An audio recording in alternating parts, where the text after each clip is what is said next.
सूत्र अर्थना रहस्य। प्रणाम। लोगस्य सूत्र नामस्तव એનો સ્વાધ્યાય આપણે અત્યારે કરી રહ્યા છીએ। ગઈકાલે આપણે બે વસ્તુઓ મુખ્યતયા જોઈ। નંબર 1, આ નામસ્તવ છે એટલે જેટલી મહત્તા સ્થાપના નિક્ષેપાની હોય એટલી જ મહત્તા નામ નિક્ષેપાની પણ આપણે ત્યાં છે। જે ન્યાય લોગસ્ય સૂત્રમાં આપણે આપવો જોઈએ અને આપણને લોગસ્યની મહત્તા તીર્થંકર પરમાત્મા જીવંત હોય અને એમને જોઈને જેટલો સદભાવ થાય એવો સદભાવ એમના નામસ્મરણ સમયે પણ થવો જોઈએ। બીજી એક વાત ગઈકાલે આપણે એ જોઈ કે મતિ જ્ઞાનનો ક્ષયોપશમ એ જેટલું આગળ વધશે એટલો વિસ્તાર પામતા પામતા અંતે એ કેવળ જ્ઞાન થશે। ગઈકાલે એક પ્રશ્ન આવ્યો હતો, ઇનફેક્ટ આજે કદાચ આવ્યો હતો કે મતિ જ્ઞાન એ ઇનડાયરેક્ટ જ્ઞાન છે અને કેવળ જ્ઞાન એ ડાયરેક્ટ જ્ઞાન છે, તો પછી મતિ જ્ઞાન એ કેવળ જ્ઞાનનો પ્રકાર કઈ રીતે ગણી શકાય? સૌથી પહેલાં તો એ કે આનંદ એ થયો કે પ્રશ્નો થાય છે। ઇન જનરલ જીનવાણી શ્રવણ એ અત્યારે આપણી માટે એટલું સહજ અને સરળ ઘટના છે કે આપણે વર્ષોના વર્ષોથી સાંભળીએ છીએ પણ આપણને ક્યારે પ્રશ્નો લગભગ થતા જ નથી। વાંચના એ છે કે જે પૃચ્છનાના માર્ગ તરફ આપણને આગળ લઈ જાય, બટ અનફોર્ચ્યુનેટલી આપણા જીવનની વાંચનાઓ આપણે એ એંગલથી જ સાંભળીએ છીએ કે આપણને ખાલી એ સાંભળવાની જ છે, એના દ્વારા ક્યુરિયોસિટી ઊભી કરવાની છે એવી કોઈ માન્યતા આપણી હોતી જ નથી અને એના કારણે વાંચનાનું શ્રવણ થાય અને શ્રવણ સાંભળ્યા પછી ઊભા થઈ જઈએ અને આપણા રૂટીનમાં લાગી જઈએ। એટલે આજે આ પ્રશ્ન થયો એ પ્રશ્નનો આનંદ છે। હવે પ્રશ્ન તરફ આગળ વધીએ।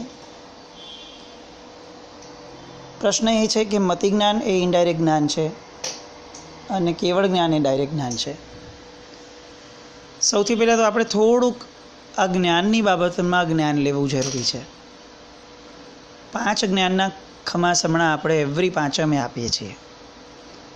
ઘણી બધી વાર જીવનમાં મતિ જ્ઞાન, શ્રુત જ્ઞાન, અવધિ જ્ઞાન, મનોપર જ્ઞાન, કેવળ જ્ઞાન આ જ્ઞાનના નામો આપણે લઈએ છીએ।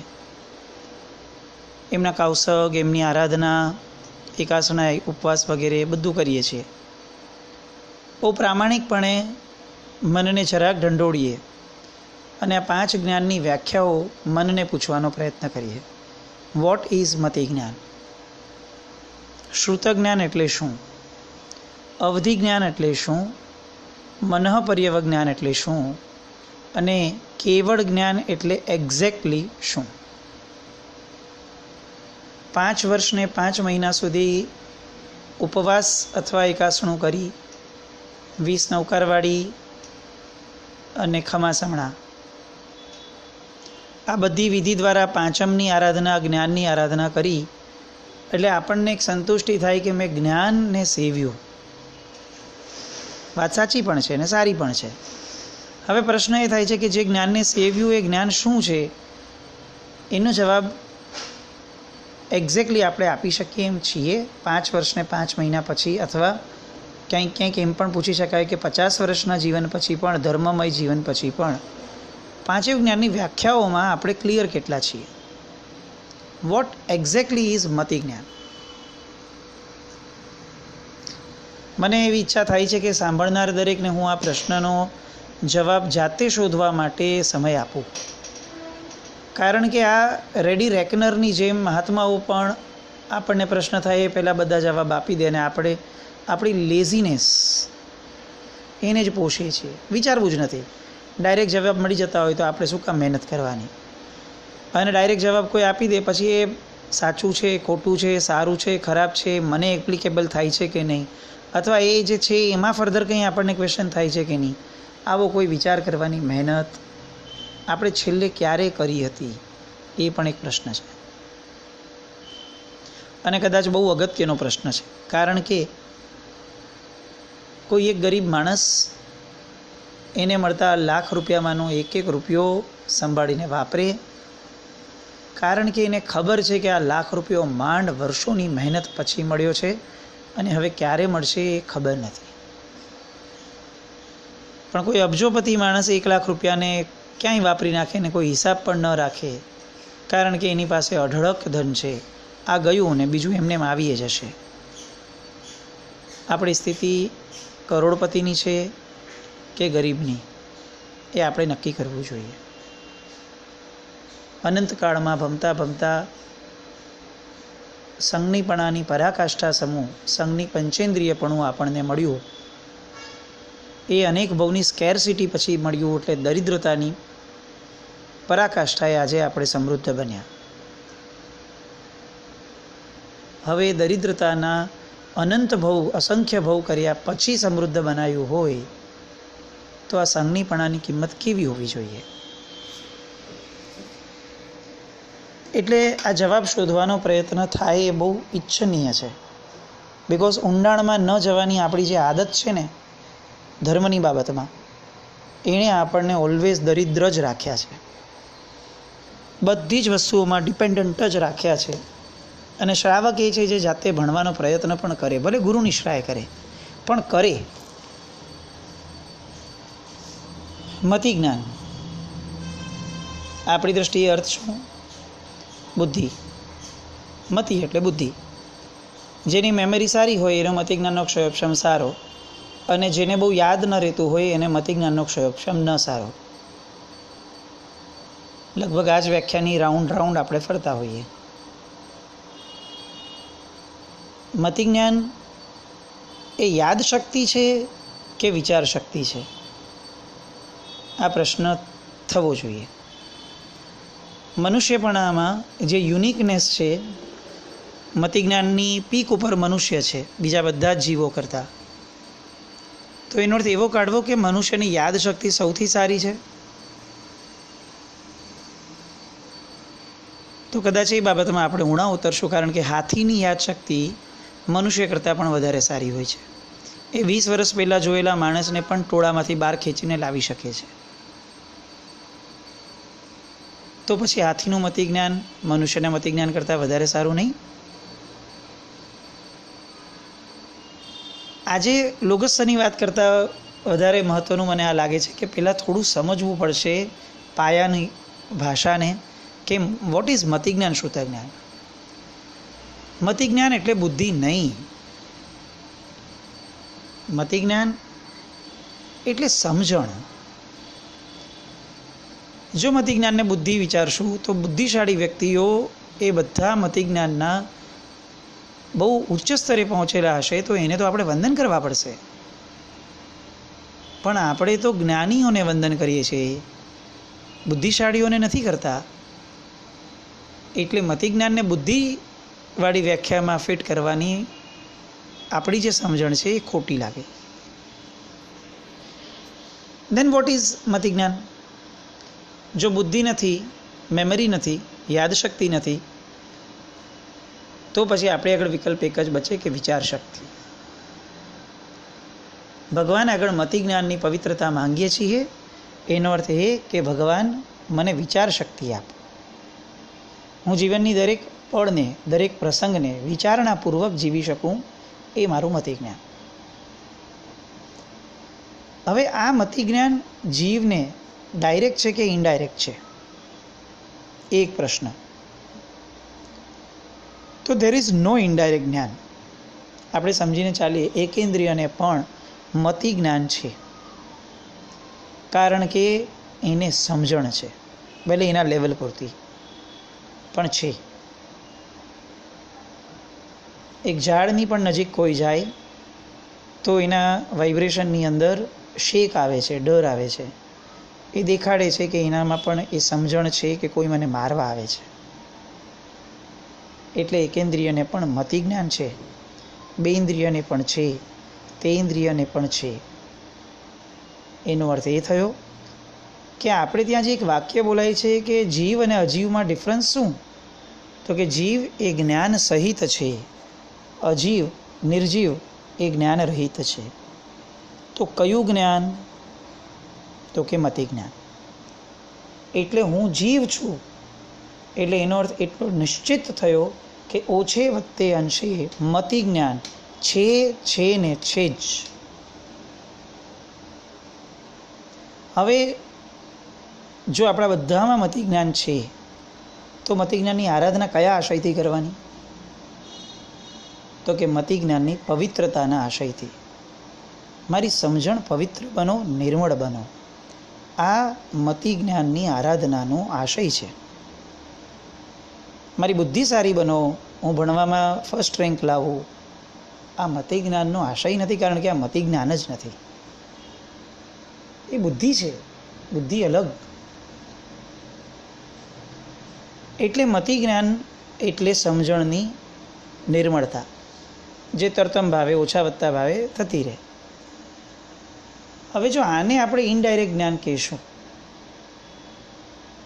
તો પછી કેવળ જ્ઞાન કે જે સમજણની પૂર્ણતા છે એ મતિ જ્ઞાન સિવાય કઈ રીતે શક્ય બનશે?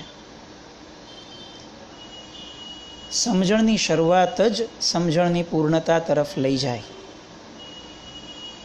એટલે મતિ જ્ઞાન જ કેવળ જ્ઞાનની પૂર્વ ભૂમિકા છે.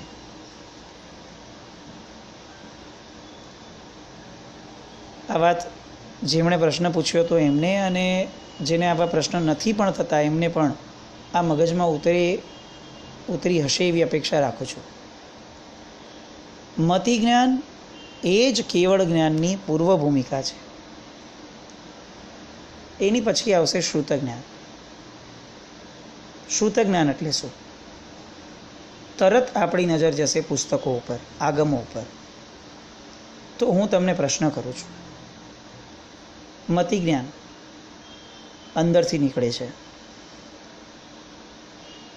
અવધિ જ્ઞાન અંદરથી નીકળે છે, મનઃ પર્યવ જ્ઞાન અંદરથી નીકળે છે, કેવળ જ્ઞાન અંદરથી નીકળે છે.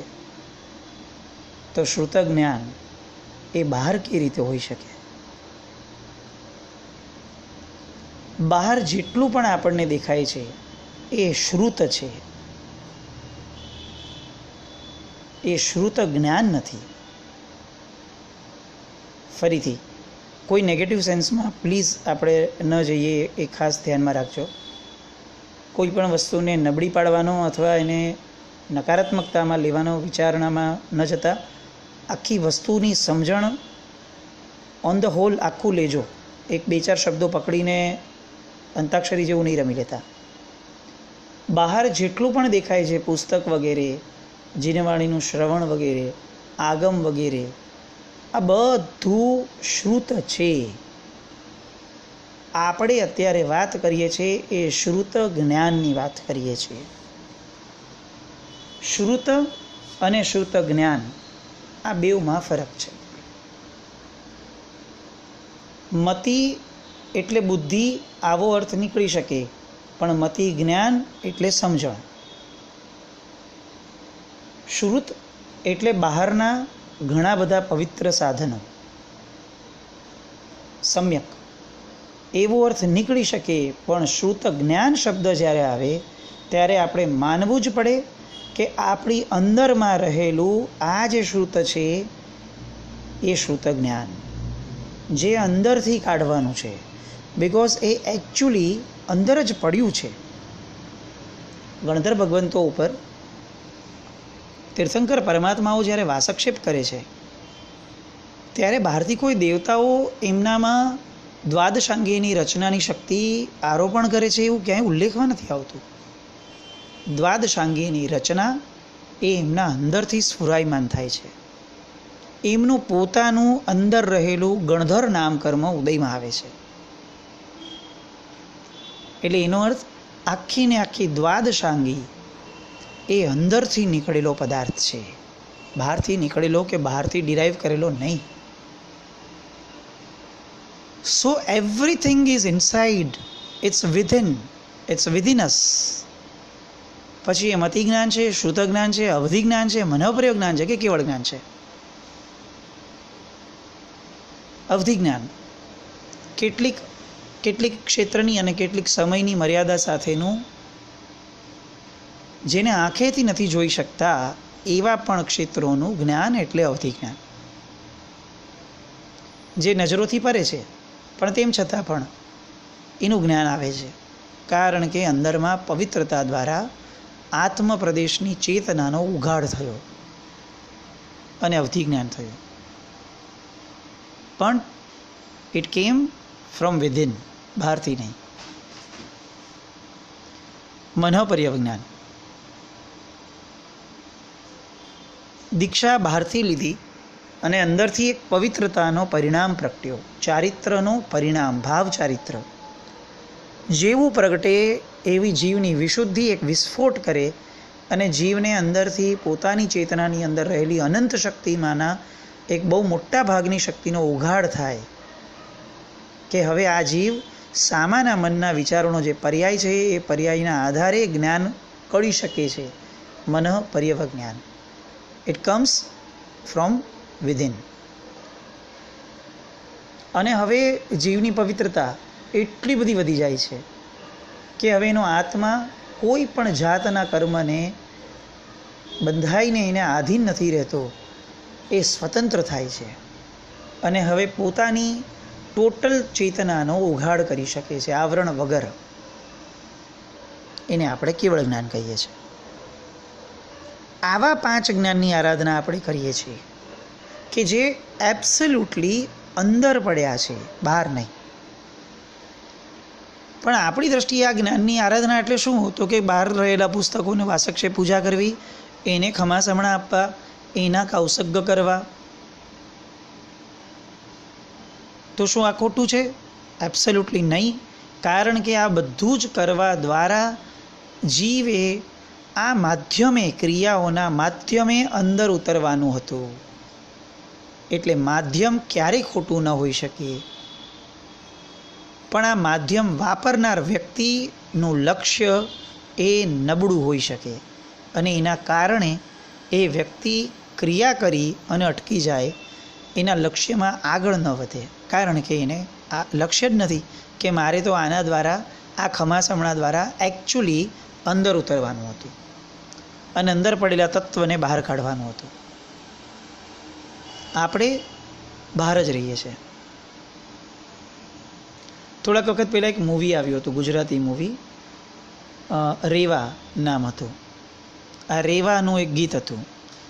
ઉઠ જાગ મુસાફિર, તું શું શોધ્યા કરે છે, તું જાણતો નથી એ તું જ તો છે. જે સુખને માટે તું ભમ્યે રાખે છે એ સુખ એ તું સ્વયં પોતે છે દોસ્ત. જે ઇન્ફોર્મેશન અને જે નોલેજ મેળવવા માટે તું આખા જિંદગીભર ઉધામા કરે છે દોસ્ત, એ તારી અંદરમાં છે. તું સ્વયં જ્ઞાનમય છે. ક્યાં બહાર માટે આટલી બધી ધમપછાડા કરે છે?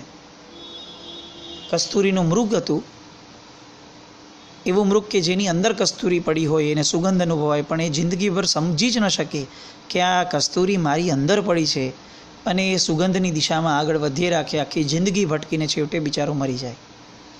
સમજવાનો પ્રયત્ન પણ ન થાય કે મારી અંદર હતું, હું જરાક પલોઠી વાળીને બેઠો હોત તો મને એની સુગંધ અનુભવવા મળત.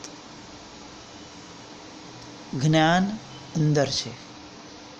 પછી એ મતિ જ્ઞાન હોય કે કેવળ જ્ઞાન હોય, બધું જ અંદર છે. એટલે મતિ જ્ઞાન ઇઝ નોટ એન ઇનડાયરેક્ટ જ્ઞાન, ઇટ ઇઝ અ ડાયરેક્ટ જ્ઞાન, ડિરેક્ટ આત્માનું પોતાનું મૌલિક જ્ઞાન. પણ મતિ જ્ઞાનને બુદ્ધિ ન ગણાય, સમજણ ગણાય. શ્રુત જ્ઞાનને પુસ્તક ન ગણાય. શ્રુત જ્ઞાનને અંદરમાં રહેલા પ્રભુના વચન પરના જે પર્યાયો છે, એ પર્યાય જે અંદર રહેલા છે એ આપણું શ્રુત જ્ઞાન છે, મારું.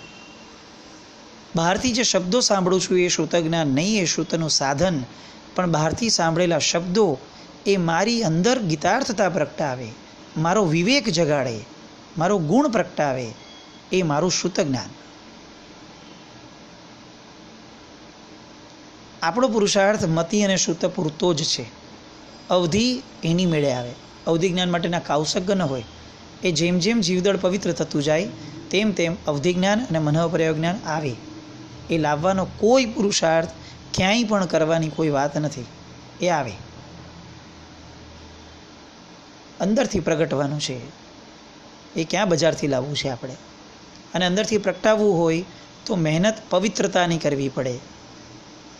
કારણ કે જેમ જેમ આવરણો નીકળશે અંદરનું જે છે એ એની મેળે બહાર આવતું જ જશે.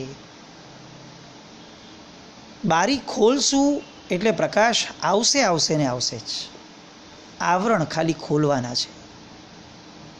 એટલે આ જે ભ્રમણાઓના મિથ્યા માન્યતાઓના આવરણ છે એને દૂર કરવા એ ખરી જ્ઞાનની આરાધના છે. મારું નામ આ છે એ મારું અજ્ઞાન. મારું કોઈ નામ જ ન હોઈ શકે કારણ કે હું અજરા અમર છું, અનંત છું. મારું શું નામ હોય? નામ જેવું બંધન મને કેમ હોય? આ જ્ઞાન. હું ફલાણી વ્યક્તિ છું અને મારી આગળ આટલા પૈસા છે. આ મિથ્યા જ્ઞાન. હું ફક્ત કેટલાક વર્ષનો પર્યાય આ જગતની અંદર લઈને આવ્યો છું. એક દિવસ અચાનક હું મરી જવાનો છું. ત્યારે આમાંની એક પણ વસ્તુ સાથે લઈને જવાનો નથી. આ બધા પૂતગલો એ મારાથી અલગ છે. આ જ્ઞાન. આ રીતે જ્ઞાન મેળવવું એ જ્ઞાન પાંચમની આરાધના થશે. એની માટે જે માધ્યમો છે એ માધ્યમોનું સેવન કરીએ, બહુ આનંદથી કરીએ, પણ એ કરતી વખતે લક્ષ્ય આ રાખીએ કે મારે કાઉસગ કરીને પૂરો થઈ ગયો એમ નથી માનવાનું. મારે આ કાઉસગમાં અંદર ઉતરવાનું છે કે ભગવાન મારું મતિ જ્ઞાન પવિત્ર ક્યારે થશે? મારું અંદરનું શ્રુત જ્ઞાન પ્રગટ ક્યારે થશે? આ મારી મહેનત, આ મારો પુરુષાર્થ અને આ મારું લક્ષ્ય. આઈ હોપ કે હજી જ્ઞાનનું થોડી ઘણી ક્લેરિટી આવી હોય. ન આવી હોય તો હું ચોક્કસ એવી ઈચ્છા રાખીશ કે પ્રશ્નો આવે. બહુ આનંદ થાય છે પ્રશ્નો આવે છે ત્યારે. એટલે ખાસ આવા પ્રશ્નો નીકળતા હોય તો વ્યક્ત કરજો. અને શાંત થયું હોય તો એનો આનંદ છે. આવતીકાલે લોગસના આવતા અધ્યાયમાં ફરીથી જોડાશું. જીનાજ્ઞા વિરુદ્ધ કંઈ પણ બોલાયું હોય તો